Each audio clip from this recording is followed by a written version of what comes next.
Hi, this is Pat Moorhead with More Insights and Strategy, and we are here for a 6.5 podcast in the Accenture booth at Mobile World Congress in Barcelona. I'm here with Syed Alam, Accenture lead for Semiconductors. How are you? I'm doing great. Good to be with you. No, I know this is our second in-person event of the year, and you and I were on stage at CES talking semiconductor supply chain. Yes. For a full hour. And guess what?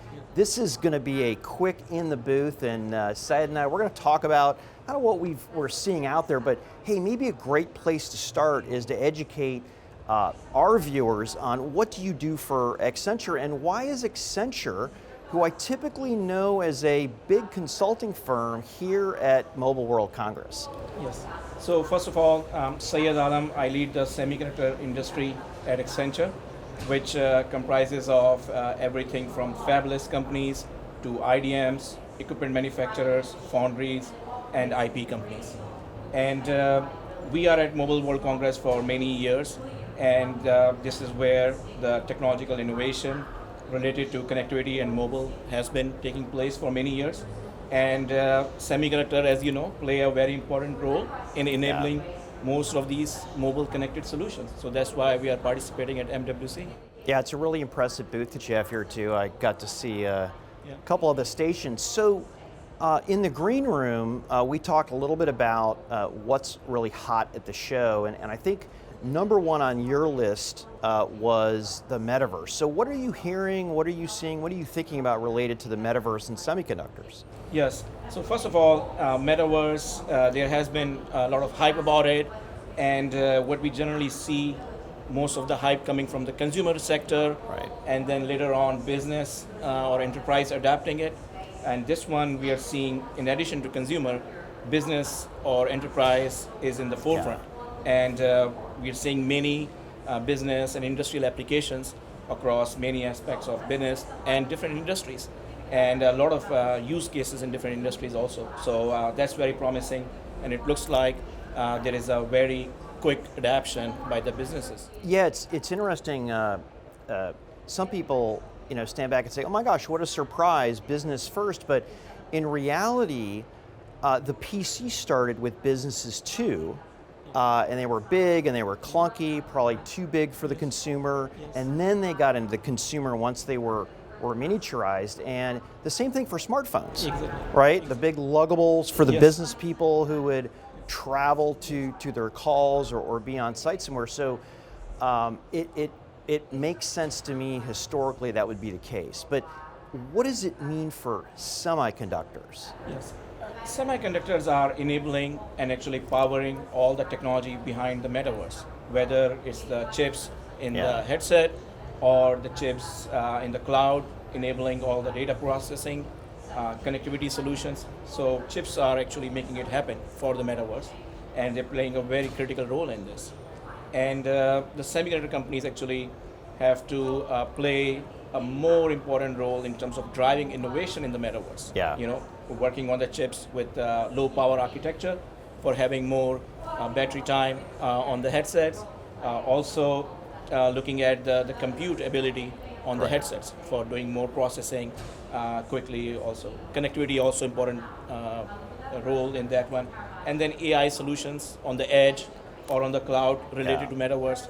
So they have semiconductor companies have a huge role to play in metaverse. We had talked earlier too, there's this debate on where's all this processing going to happen, right? Is it going to be I like to call it a thick endpoint and maybe a thin cloud, or is it going to be a thick cloud or edge, cloud edge, or some combination? Where do you fall on this right now? Yeah, so we are looking at different use cases, and I think to your point, I mean, the jury is still out. There is not a one answer that fits all the use cases. For different use cases where the low latency is required, it may be more on the edge. Some of the heavy compute could be on the cloud, but it really depends on the use cases. And as this thing matures and we see the use cases also getting well defined, we'll see it play out. So I I would say from my point of view, my number one would be the network. And I know that's a big statement, like, oh, the network, that's great, Pat. Is it the core? Is it the, the middle? Is it the edge? What part of it is? And it's really been a continuum. I mean, 3 years ago, it really was about enabling 5G and the base stations. And the core had already been upgraded and virtualized to get ready for this position. But this year, I think it's really about the big discussion related to semiconductors is vRAN and ORAN. And out on the show floor, I'm seeing multiple semiconductor vendors in COTS server enterprise company boxes. Yes. Okay, I know that's a mouthful, but Yes. but one of the big things about ORAN, Open RAN, meaning there's standards, and so you're seeing a whole new crop of companies, not the traditional network providers, but the traditional server and enterprise providers, which I think opens up, first of all, with openness, you get scale and competition and lower cost, and I would say that the vendors essentially doubled in this space. Yes. People who are in networking and related to this that 5 years ago would have nothing to do with this. So very exciting, and again, powered by these very adaptable semiconductors that has a combination of an open compute core, a bunch of ASICs to do a lot of the heavy signal processing for it, and same thing goes on the network offload part, but huge opportunity, and there's 5 major players battling it out right now, which I think is exciting. I'm glad you brought it up. And in addition to ORAN, what other things you are seeing in the network space? Yeah, so I mean, private 5G is huge, Yes. right? And I think the big question here is how big and when, right? Yes. Because I remember, gosh, we were talking about private 4G, Yes. and it was going to be essentially the backbone of the enterprise, Yes. and that didn't actually happen. Yes. I think we are seeing for the private 5G network companies doing analysis and evaluation. In what cases Wi-Fi makes sense, in what cases 5G private network makes sense, and we're seeing a little bit more work as compared to 4G Right. in terms of evaluation of different use cases, different applications. We are doing some work with some of the companies in this space also. So I think based on the benefits of 5G, I think we'll see more adoption of private network in 5G space. Yeah, I totally agree. And I was with CEO of a major networking company yesterday, and he really impressed upon me. Now, this company is big in Wi-Fi. Yes. Okay, Yes. just Yeah. getting into Yes. 5G. So their play is obviously going to be having a single pane of glass between Wi-Fi and 5G. Exactly. Totally makes sense. And then I go 2 booths over and meet with another company who's very strong in 5G, not necessarily in Wi-Fi, and it was really all about having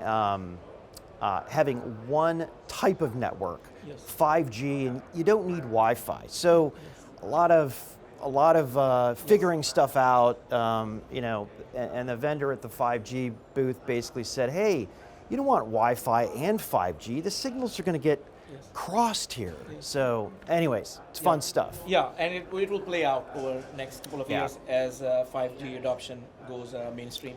For sure. We have to end on supply chain. Okay, Yes, now yeah.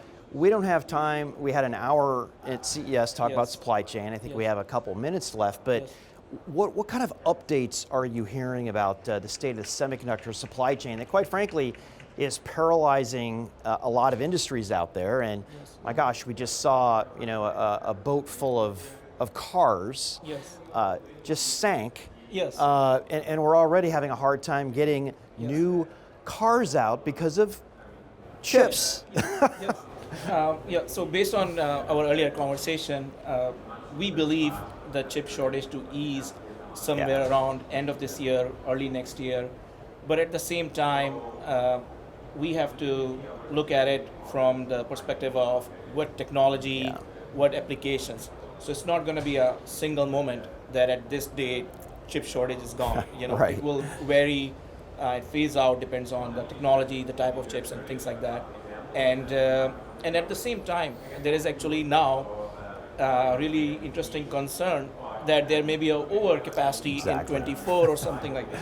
So on the supply side, there is a concern of overcapacity, and the semiconductor companies have been very, how should I say, have been very careful, Yeah. and very, they look at the investment very carefully.